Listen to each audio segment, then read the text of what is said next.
Bugün en sevilen formatlarımdan biriyle karşınızdayız. Efsane mi gerçek mi? İnternetteki aslı astarı olup olmadığı belli olmayan videoların peşine düşüyoruz. Bakalım nasıl olacak?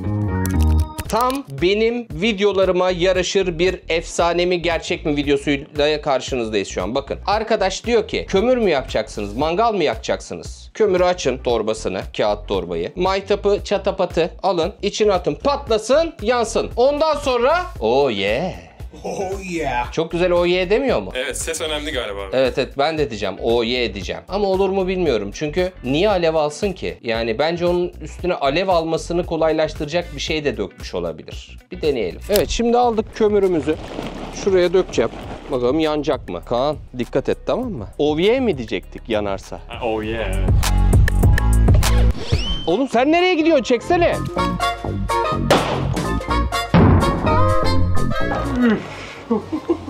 OVA olmadı Kaan. Ben niye kaçtım? Çocuklarına mı anlatacaksın? Kim çekecek? Yok, yanmadı. OVA olmadı. Büyük ihtimal ona jel dökmüş. Hani jel tutuşturucu yanmış. Yüzüme kömür geldi benim bu arada. Bir yerde iz var mı? Şuraya bir acıdı. Olmadı. Efsaneymiş. Evde denemeyin bunu. Olmuyor zaten. Neyini deneyeceksiniz?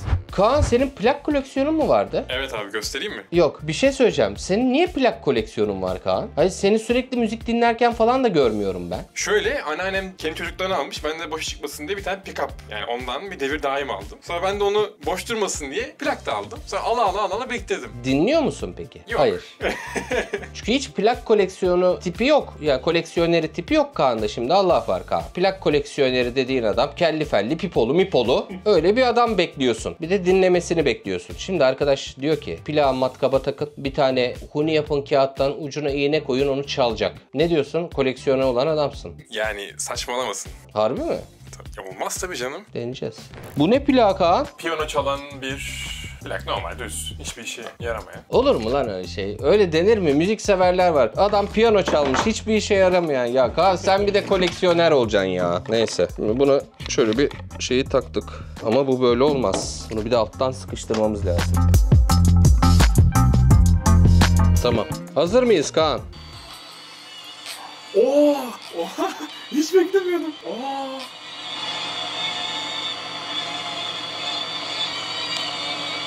Bayağı çalıyor. Ben var ya pick-up her şeyi satıyorum abi.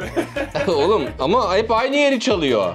Atlatman lazım işte biraz. Nasıl atlatacağım? Ya artık onda abi.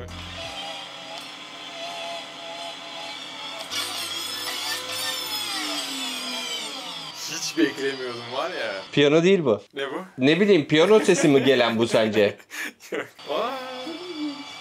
Gerçekmiş ama atlatamıyoruz. Hep aynı yerleri çalıyor. Ben çok şaşırdım lan. Evet. Son zamanlarda yani neyine şaşırıyorsun aslında? Gramofon böyle bir şey. İğne var ucunda. Bir de hoparlör şeyi var. Böyle gramofonu var. Şimdi esas olay mesela bu 33'lük plak ya. Hı hı. 33'lük plan 33'lük iğnesi var. He tabii. 70'liğin 70'lik iğnesi var. Ona göre iğne bulmamız lazım. Aynen. Tek sorun o. Biz dikiş iğnesiyle yaptık ama gerçek.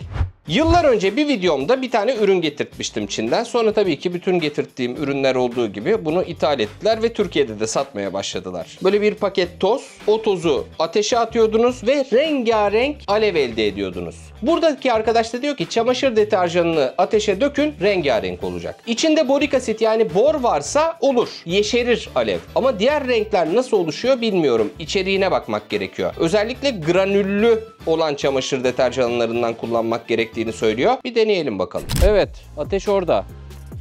Dur bence bir sıkıntı oldu. Evet, atıyorum. Sadece çamaşır deterjanı kokan bir ateş oldu. O tozun içine bizim o renkli alev tozcan koymuşlar. Efsaneymiş. Saçın beyazladı mı Kaan? Yok abi. Zaten senin saç sıkıntılı. Evet yeni ektirdim. Kaan'ım yeni ektirdi saçını arkadaşlar. Nasıl memnun musun? Memnunum abi. Kimse bana ektirmişsin demiyor. Tam dökülmeden önce ektirdin sen çünkü. Evet. Yani Serkan amcan gibi olsa.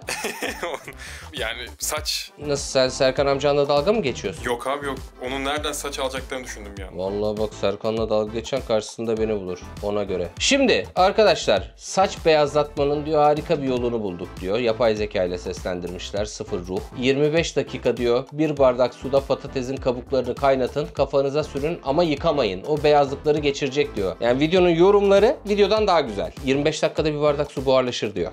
Mesela. İnanan var, inanmayan var. Şimdi bir deneyelim bakalım. Bende var beyaz. Kapatacak mı? Evet, aldık patatesimizi. Bak, patates böyle filizlendiği zaman çok yemeyin diyorlar. Allah, içine düştü lan. Neyse. Şimdi soyuyoruz. Bu konuda iyi değilimdir. Bir şeyleri soyma konusunda. Çok zayiat veriyorum. Evet ama bir de soyma bıçağı kullansana, bu diğer şey var ya, vızıt vızıt vızıt alıyor. He, onlar tabii doğru söylüyorsun. Hatice bunu uygun görmüş. Keşke kameramanlık yapsa. Eyvallah. Bunları ne yapacaktık? Ne yapacaktık? Ha, bunları doğru. Bunu buna koyuyorduk değil mi, kabukları? Dur, patatesle işimiz yok, kabuklu. Bir bardakta su. Sonra bunu haşlıyoruz. Kafamıza süreceğiz. 25 dakika kaynattık. Bayağı nişastalı bir şey oldu. Bak, böyle su gibi değil artık. Yapış yapış bir şey. Bunu alacağız şimdi. Şuramda biraz beyazlarım var. Oraya süreceğim. Yıkamayacağım sonra. Evet. Şimdi bakacağız. Orası kararacak mı? Bir çek bakayım.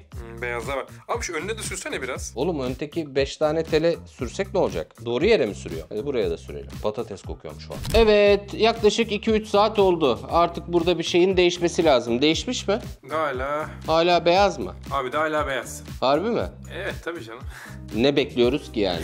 Evet. Değil mi? Tepene bakalım. Şu tependekilere bakıyorum. Hatice bak, burada da boyamıştım. Duruyor mu beyazlar burada? Bu bence düzenli kullanımla alakalı bir şey. Hadi yaptım çıktım. Ya düzenli patates mi süreceksin kafana? Ama yok, beyaz. Hala beyaz abi. Yok, hiç orada öyle düzenli falan demiyor. Sür, siyah olacak. Yok, beyaz. Efsane.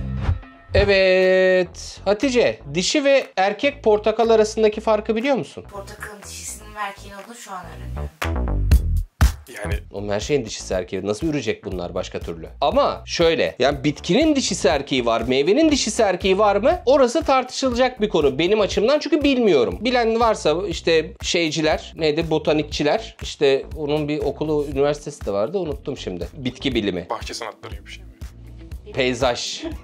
İşte bunda da diyor ki erkek böyle olur, dişi böyle olur. Bu erkekse ekşi olur, dişi ise tatlı olur. Deneyelim. Şimdi geldik, portakallarımızı aldık bak Kaan. Biri böyle, biri böyle. Bu deniyor ki erkek, bu dişi. Bu ekşi, bu tatlı. Fakat arada bir araştırma yaptım. Portakal hermafrodit bir meyveymiş. Yani dişisi ve erkeği aynı bulunuyormuş. Aynı, yani kendi kendini üretebiliyormuş. Dioik ve monoik bitkiler varmış. Dioikler bir ağaçta hem erkek hem dişi çiçek barındırıyormuş. Portakalınki hermafrodit, hem erkek hem dişi tek bir çiçek. Bir de monoikler var. Bir ağaç sadece dişi, bir ağaç sadece erkek. Mesela mısır onlardan bir tanesi. Erkek dişi olanlara da işte ceviz iyi bir örnek. Elma, portakal, armut, bunlar da hermafroditmiş. Her iki cinsi de barındırıyormuş ya falan filan. Bayağı şey öğrendik yani bu esnada. Şimdi peki gerçekten bu ekşi, bu tatlı mı? Ona bakalım. Bunun ekşi olması gerekiyor. Bu da tatlıymış. Şimdi bu ekşi. Deniyorum. Gezime kaçtı. Yo, tatlı. Peki buna göre ekşi mi? Aynı sepetten bu arada bunlar. Bu tesadüf olabilir. Tamam, bu tatlı. Bir gel bakayım Kaan. Aç ağzını. Bu ekşi olan. Oo, bence ekşi değil. Biraz bir ekşilik var. Peki bu? Evet. Bu tatlı olan. Oha, fark var bayağı. Bayağı fark var. Hatice gel bakayım sen de bir tane. Oha, bayağı ama denilen gibi ya şu an. Evet evet. Bak, bu ekşi olan. Bu da tatlı olan. Şey bu arada. İşte bunu yiyince farklı gelebilir.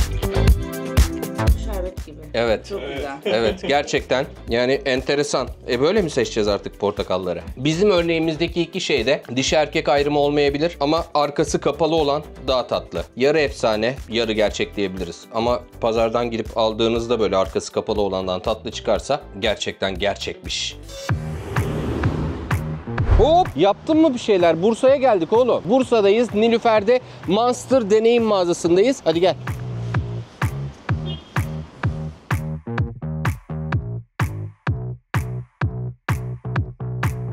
Dediğim gibi deneyim mağazası. Burada bütün Monster'ları deneyimleyebiliyorsunuz arkadaşlar. Bakın burada Tulpar var mesela. Görüyor musunuz? Burada da Tulpar var. Hem de yapay zekası var. Buna geleceğim. Benim bilgisayarım nerede? İşte benim bilgisayarımda burada Semruk var. Burada istediğinizi deneyebiliyorsunuz. Hatta masaüstü çıkarttı Monster. Bilenler bilir. Onları da deneyebiliyorsunuz. Çok havalılar bu arada. Beğendin mi Kaan? Güzel gözüküyor. Performansı da güzel. Baktın mı özelliklerine? Sen anlıyorsun oyun işlerinden. Baktım abi. Daha temin oynama fırsatı elde ettim. Nasıldı? Gayet iyi, akıyor. Harbi mi? İyi. Bak burada da böyle daha iş bilgisayarı tipinde Monster'lar var. Mesela bunları ben çok fazla görmemiştim. Şaşırdım buraya geldiğimde. Yani daha küçük. Hani böyle güzel kafeye gidiyorlar ya. O koy masanın üstüne. Mailini yaz, kahveni iç falan filan öyle şeyler. Mesela bu sevgililer günü paketi. Bunu aldığın zaman bu bir de çanta hediyeymiş mesela. Şimdilik böyle bir kampanya var. Burada beyaz masaüstü bilgisayarı var Monster'ın. Beyazı da çok havalı bu arada gerçekten. Seviyorum ya. Böyle teknoloji yerleri seviyorum ben. Eğlenceli oluyor. Kaan, gerçekten eğlenceli oluyor. Hatta biraz önce şeye baktım. Bilgisayarda Marvel'in yeni oyununu oynadım.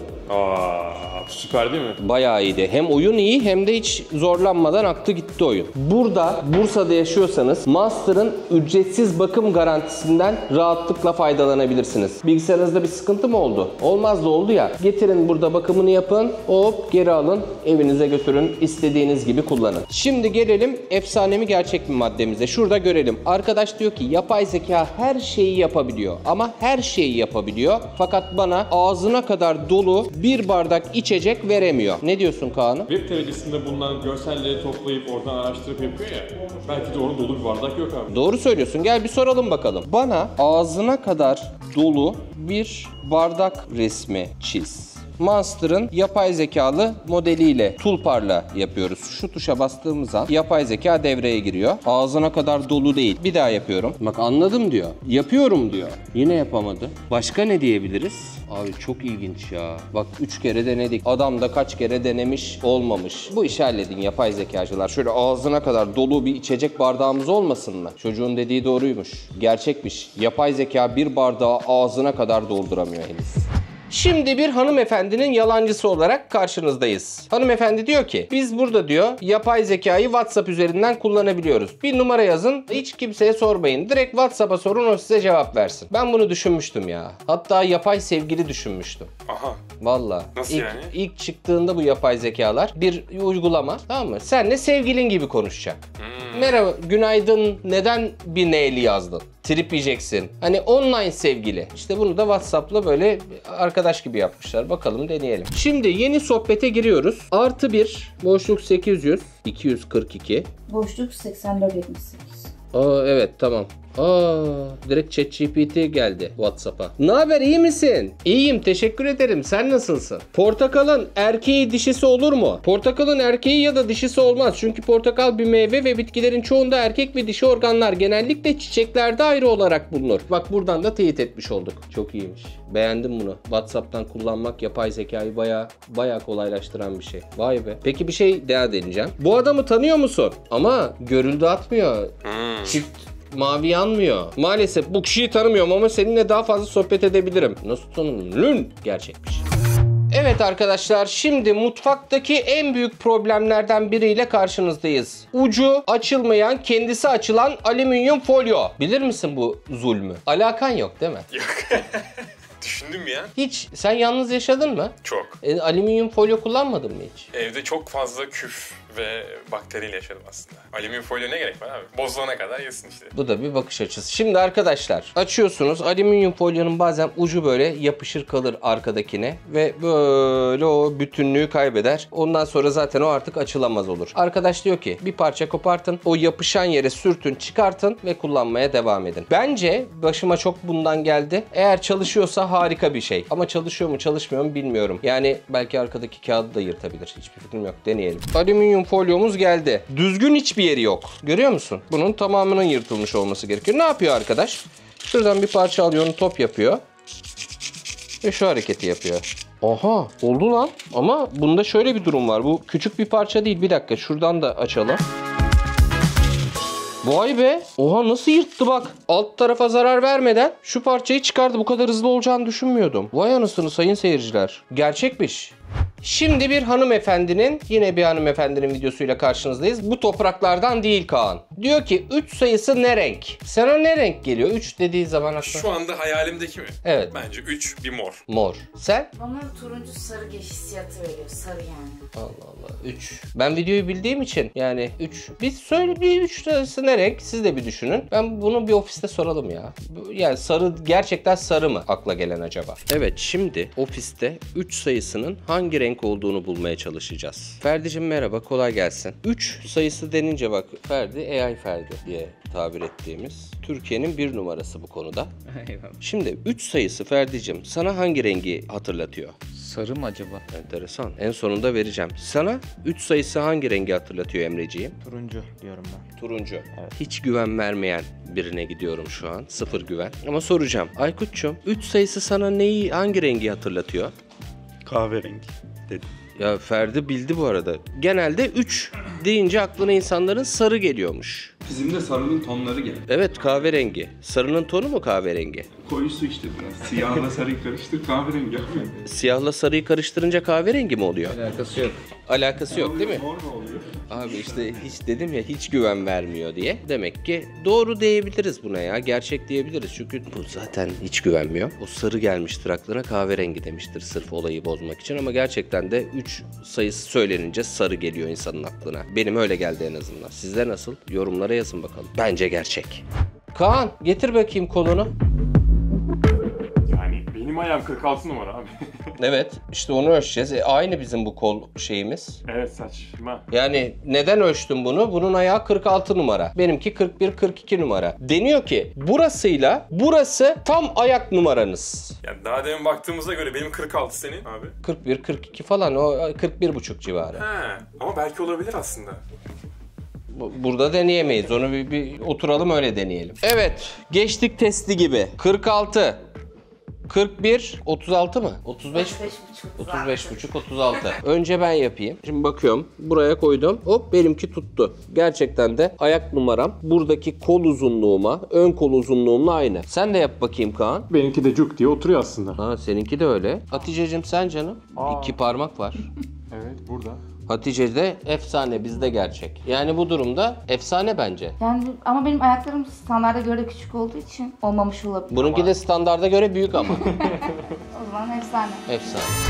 Şimdi harika bir efsaneyle karşınızdayım. Herkese, arabası olan herkesi ilgilendiriyor. Benzin gece daha ucuza alınıyormuş Kaan. İmkansız. He, zamdan önceki gece alınıyorsa belki evet. Oğlum o değil. Büyük ihtimalle burada mesele genleşme, büzüşme. Hava soğuyunca o küçülüyor. Küçülür mü? Ne yapacağız? Gideceğiz. Bir akşam 100 liralık benzin alacağız. Bir de hemen sabahında 100 liralık benzin alacağız. Kaç litre benzin almışız? Onu kontrol edeceğiz. Oğlum bu gerçek çıkarsa kuyruklar buradan Tekirdağ'a ulaşır. Gerçekten herkes gece alır. Evet. Çok merak ettim. Evet, şimdi benzinciye akşam geldik. 200 TL'lik benzin alacağım. Bakalım kaç liralık benzine, yani kaç litre benzine tekabül edecek. Virgülden sonrası falan da önemli. Bir de yarın sabah alacağım. Önce 200'lüğümüzü alalım. Bekleyin, geliyorum. Sabah alınca başka, akşam alınca başka oluyormuş benzin de. Genleşmeden dolayı. Onun testini yapıyorum şimdi. Olabilir abi. 4.31. Bakalım sabah ne olacak? Şimdi arkadaşlar çıktım gidiyorum, tamam mı? Benzin istasyonuna doğru. Fakat şöyle bir durum var. Şu an hava gündüz olmasına rağmen geceden daha soğuk. Genleşmeyi ön planda tutup bu efsaneyi ona dayandırıyorlarsa, yani gece benzin gündüzden daha ucuz deniyorsa, normalde şöyle bir durum oluyor ya. Gece gündüzden daha soğuk oluyor. Fakat şu an tam tersi bir durum var. 3 dereceydi gece, şu an 1 derece. Bakın göstereyim hatta. Şöyle bakın, herhalde görüyorsunuzdur şurada 1 derece olduğunu. Bakalım gerçekten gece daha mı pahalı, daha mı ucuz? Bence daha pahalı olabilir. 2 dereceden, yani şu an gece daha pahalı bence. Ama göreceğiz. Evet, akıyor şu an. Gördünüz arkadaşlar. 2 dereceden hiçbir şey değişmedi. Sabah aldığımız benzinle. Kolay gelsin. Gündüz aldığımız benzin arasında bir fark yok. Yani mesele gündüz almışsın, gece almışsın değil. Hava sıcaklığı farkında bu değişiklik gösterebilir. Yani gece benzin daha ucuz olayı efsane. Hatice gel bakayım. Şu hareketi yapabiliyor musun? Yapabiliyorum. Çünkü ben bu videoyu gördükten sonra bana kesin soracaksın diye 3 gün çalıştım. Çalıştın. Evet, yapabiliyorum. Ama tam oturmuyor ki. Bak, oturduğu zaman olmuyor. Bak parmaklar birbirine girdi. İşte olmuyor. Tam şuraya yapışmıyor. Biraz. Sen gel bakayım Kaan. Şu 3 parmak böyle duracak. Bu da buraya yapışacak böyle. Alien gibi bir el zaten. Engelliyor ki çok zor. Ha, bunu böyle yaparım mesela ama bu buraya Bunu yapıyorsun canım, ben de yapıyorum. hiçbir Ya- şekilde destek almadan Bunda olmuyorsa kimse de olmaz. Çünkü bunu yapan arkadaş diyor ki eğer bu 3 parmağı böyle tuttuğunuzda bu parmağı da buraya değdirebiliyorsun. Aa oldu benim. aha. Yok olmuyor. Bu parmağı buraya tam olarak değdirebiliyorsanız gergin bir insan değilsiniz diyor. Bu Kaan gergin değil ki. Bayağı rahat böyle löpür löpür bir herif sen. Ya Hatice gergin değilmiş. Yani ama etrafa gerginliğini değil mi görüyoruz yani. Yani 4-5 yaşında çocuklara hareket çeken insan. Yani öyle bir şey yok bu arada. Yani şaka yapıyoruz. Bizi onunla itham ettiler. Neymiş Hatice 5 yaşındaki çocuğa hareket çekmiş. Annesi geldi bağırıyor. İşte benim kızıma hareket çekti. Ben de indim arabadan, tamam mı? Baktım arabaya. Hatice bir şeyler anlatıyor falan. Dedim hanımefendi ne oldu? Arabadaki hanımefendi dedi benim kızıma hareket çekti. Ya dedim saçma sapan dedim ya. Gözünüzü seveyim. Böyle bir şey olabilir mi dedim ya. Ya böyle bir şey yaşanmış olabilir mi dedim. Kadın daha sonra özür diledi. Yok çekmemiş dedi. Sonra sırra kadem bastı. Hatırlıyor musun? Kayboldu. Çok garipti. Neyse yani öyle yanlış anlamayın. Türkiye'de, İstanbul'da özellikle sokaklarda insanların başına çok komik şeyler geliyor. Hatice de gergin bir insan. Bunu biliyoruz. Şimdi ofise gidiyoruz ve başkaları yapabiliyor mu bunu gergin olmayan? Şimdi Kamil pamuk gibi bir insan. Hiç gergin bir insan değildir normal hayatında. Kamilciğim bak şimdi şu 3 parmağını dik tutarken bunu böyle yapıp buraya dayayabiliyor musun? Böyle mi? Hayır. Bunu dayayacağım buraya böyle. He buraya. Evet. Şöyle baştan tutup bir alıştırayım. Alıştırınca bile olmuyor galiba. Yok. Değmiyor. Değmiyor. Demek ki sen gergin bir insanmışsın benim söylediğimin aksine. Bunun için parmaklarıma bakmaya gerek yok. Bir tanıma yeterli. Değil mi? Doğru. Dağ pamuğu var. Noel dayı. Bir şunu yapsana, yap bakayım Sekon. Hani bu parmak, bu böyle buraya değecek. Dur lan, acıdı.